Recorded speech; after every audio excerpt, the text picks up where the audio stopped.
Assalamualaikum. Assalamualaikum. Oh ya Allah, kayak gini nih kalau lama. Anu, gimana kabarnya Pak Komar? Alhamdulillah sehat, Bu Rina. Bu Rina pripun? Alhamdulillah sehat. Kemarin katanya mencari saya, nggih, Pak Komar. Katanya mau ada yang mau di-sharingkan. Enggak, Bu Rina.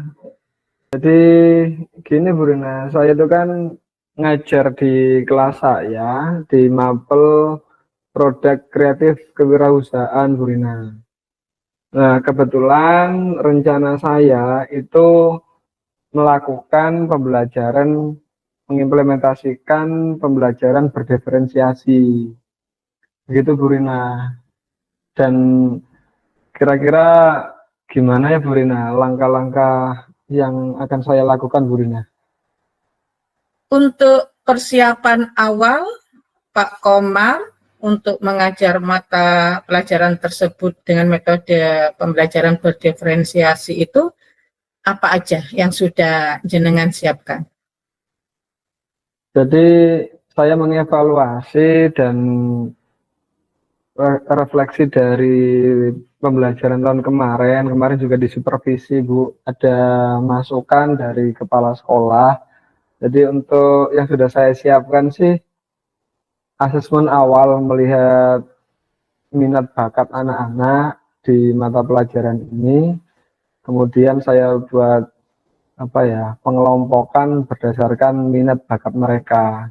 Nah, kebetulan di mata pelajaran saya ini saya mengajar di jurusan listrik, Bu. Yang saya rencanakan itu saya akan melaksanakan pembelajaran berdiferensiasi itu sesuai dengan minat bakat mereka, tetapi masih berbau listrik.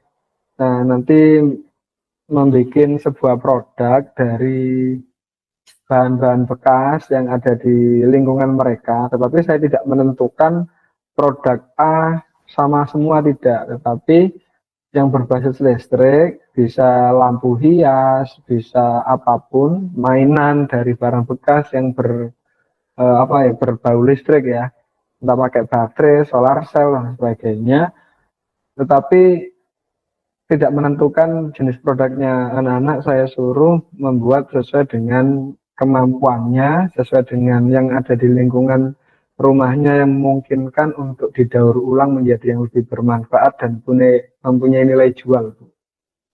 Rencana saya yang saya lakukan itu, Bu, sudah bikin asesmen itu sih, Bu. Ya, perencanaannya sudah bagus. Nah, sekarang ini apa yang ingin jenengan sharingkan dengan saya tentang metode pembelajaran berdiferensiasi tersebut untuk kelas jenengan? Apakah ada kesulitan? Apakah ada apa yang membuat jenengan kurang merasa nyaman atau bagaimana? Iya, jadi memang pembelajaran ini kan sesuai dengan minat bakat anak-anak, Bu. Namun ada motivasi itu anak-anak yang sangat motivasi, kemudian ada yang sedengan, ada yang sudah dikasih penjelasan itu masih kesulitan, Bu. Kira-kira langkah yang tepat itu yang bagaimana ya? Saya juga kalau mengikuti semua, kemudian saya yang banter itu ya banter, tapi yang agak lama lemot, istilahnya kurang bisa mengikuti, itu ya butuh waktu sih, Bu. Kira-kira strategi apa ya, Bu, yang tepat untuk bisa motivasi anak-anak itu, Bu, ya? Padahal sudah saya kasih beberapa ilustrasi dan sebagainya, tapi masih kurang ngeh gitu loh, Bu, anak-anak, Bu.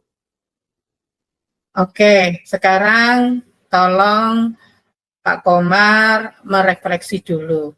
Kira-kira yang membuat ini berarti jenengan ingin ketercapaian mata pelajaran untuk setiap siswa itu kan sama. Betul begitu? Iya, Bu. Apapun produk mereka itu, harapan saya semuanya bisa mengerjakan, bisa memproduksi, kemudian nanti goalnya adalah mereka bisa menjual produknya sesuai dengan kemampuannya. Nah, ini kalau menurut Pak Komar, apa yang jenengan kan ada di lingkungan kelas tersebut, yang jenengan merasa anak-anak itu waktu pelajaran jenengan itu bersemangat atau mereka itu paham itu dengan cara apa menurut jenengan? Yang mereka itu langsung, oh saya paham Pak, oh saya ngerti Pak, oh saya mau melakukan itu Pak. Menurut Pak Komar kira-kira metode pembelajaran yang apa yang dilakukan Pak Komar? Oh iya Bu, saya masih ingat di pengalaman di tahun pelajaran yang kemarin itu anak-anak lebih termotivasi itu jika ada media Bu. Jadi kalau yang kemarin kan saya itu metode bercerita, kemudian apa ya, kisah dan sebagainya, tapi tidak ada visualnya. Ya cuman akhirnya anak-anak itu ini Bu, ya mendengarkan. Tak pikir paham, ternyata saat saya tanya satu persatu, saya sampling gitu, yang saya kira paham ternyata nggak paham Bu. Ya mungkin ini ya kali Bu ya. Untuk kedepannya kalau ilmu yang kita dapatkan ini kan media pembelajaran ini kan kalau berbasis audio visual kan lebih terbantu ya untuk pemahaman anak-anak. Iya Bu, iya Bu. Nanti mungkin saya memberikan contoh dalam bentuk media pembelajaran yang ada apa audio visualnya Bu. Barangkali bikin contoh produknya, kemudian bagaimana untuk memproduksinya, atau semacam tutorial Bu ya. Iya ya Bu, iya ya Bu. Saya nanti akan saya coba itu Bu. Iya kayaknya lebih menarik itu Bu ini. Nah, dari Pak Komar sendiri akhirnya lebih paham dengan apa metode yang diterapkan di kelas tersebut kan. Nah, untuk eksekusinya setiap ya kita harus tahu sih berdiferensiasi itu media juga perlu. Apakah perlu semuanya dengan media yang sama? Kalau menurut jenengan? Ya menurut saya sih belum tentu ya Bu. Dengan media yang sama, ada yang cuma dijelaskan itu sudah berselancar sendiri ya, entah mencari informasi, entah sudah memahami tanpa mencari referensi. Itu bagi anak yang kecerdasannya atau pemahamannya lebih cepat, itu tidak perlu dalam-dalam memberikan materi maupun referensinya. Tapi berarti anak-anak itu ini Bu, tidak semuanya memahami dengan salah satu metode maupun media. Belum tentu media, karena anak-anak kita kan bervariasi ya Bu ya. Ada yang kinestetik, ada yang auditori, ada yang visual. Nah ini berarti bisa diimplementasikan juga pembelajaran berdiferensiasi itu baik peminatan mereka yang pertama, yang kedua kita juga harus melihat kita memberikan apa ya, istilahnya kalau makan itu menu yang berbeda-beda Bu ya. Oh iya ya Bu. Jadi media kita pun pembelajaran juga tidak searah ya Bu ya. Jadi mereka pemahamannya pun juga berbeda-beda, bukan hanya minat bakatnya, tetapi cara penangkapan tujuan pembelajaran kita mereka juga membutuhkan, ada yang membutuhkan media audio, ada yang audio visual, ada yang mungkin harus diberikan contoh bentuk konkretnya kalau Bu ya. Iya ya Bu ya Bu. Ya karena anak itu beda-beda ya Bu ya. Iya, benar sekali Pak Komar. Nah, sekarang jenengan sudah bisa melihat apa untuk membuat suasana pembelajaran itu anak-anak itu paham. Kira-kira rencana ini akan jenengan laksanakan kapan supaya mata pelajaran jenengan itu anak-anak itu benar-benar menerima dengan baik? Ya ini sih Bu, akan saya bikinkan timeline rencana pembelajaran itu.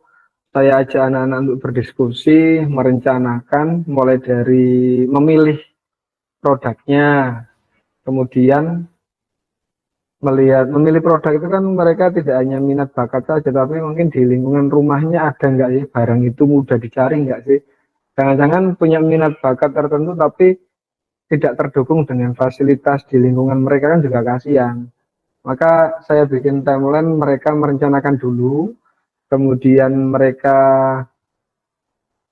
merencanakan untuk menentukan produk, kemudian yang kedua menentukan untuk proses produksi, ya langkah-langkahnya, cari referensi, kalaupun sampai mendekati target pembelajaran yang kita tentukan waktunya belum menutup, ya mungkin saya dampingi ya Bu, ya, supaya mereka bisa sama-sama bareng gitu ya, jadi tidak ada yang lebih duluan selesai kemudian ya itu Bu, akan saya lakukan coba pendampingan, kemudian setelah produksi itu mungkin saya akan lakukan ini sih Bu, mereka ini kan goalnya itu belajar komunikasi juga Bu, secara soft skillnya. Hard skillnya tadi kan mereka mendapatkan apa, bisa bikin menciptakan sebuah produk, tapi soft skillnya itu mereka bisa belajar marketing, di situ ada komunikasi, soft skillnya di situ. Nah, nanti di komunikasi ini Bu, sebenarnya anak-anak itu secara nggak sadar eh, apa intrinsiknya itu suatu saat mereka akan menjadi leader atau pemimpin. Maka pemimpin itu bisa mengasosiasikan, mengkomunikasikan di depan kelas, kemudian menawarkan barang dan sebagainya kan.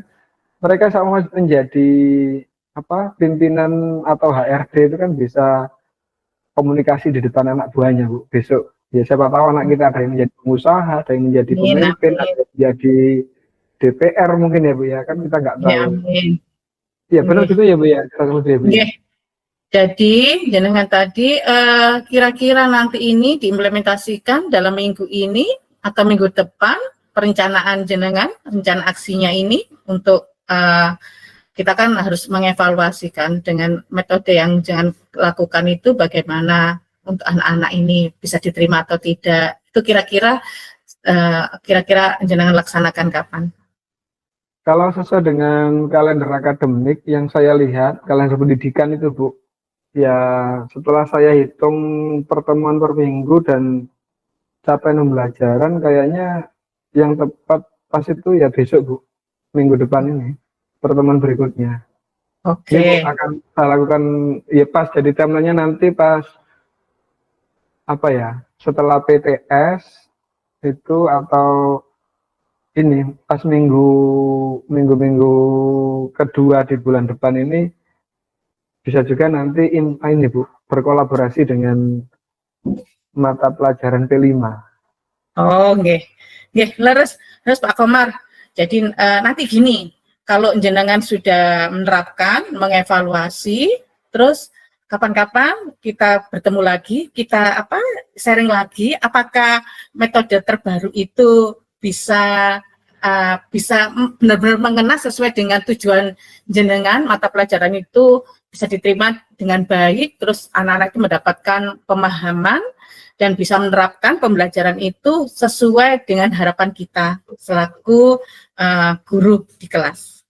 Oke, ya Bu Rina, saya terima kasih banyak loh Bu Rina. Akhirnya benar Bu Rina, dengan ketemu Bu Rina, kemudian kita berdiskusi, saya merasa termotivasi lagi pembelajaran yang berinovasi untuk anak-anak ini. Ternyata dalam kesulitan kalau memang kita punya teman untuk saling koreksi, saling mengevaluasi, saling support itu, alhamdulillah. Terima kasih banyak loh Bu Rina atas waktunya dan arahannya. Sama-sama Pak, semoga kita menjadi guru yang selalu dirindukan oleh siswa nggih Pak Komar nggih. Amin. Iya Bu, karena yang diingat anak-anak itu gurunya, insya Allah kalau memang gurunya ini ikhlas, diingat terus Bu dalam doanya terutama. Nggih. Nggih, nanti kapan-kapan kita jumpa lagi setelah jenang itu nggih, kita sharing-sharing lagi nggih. Nggih, Bu Rina, terima kasih banyak Bu Rina, sehat selalu, sama-sama. Assalamualaikum. Waalaikumsalam.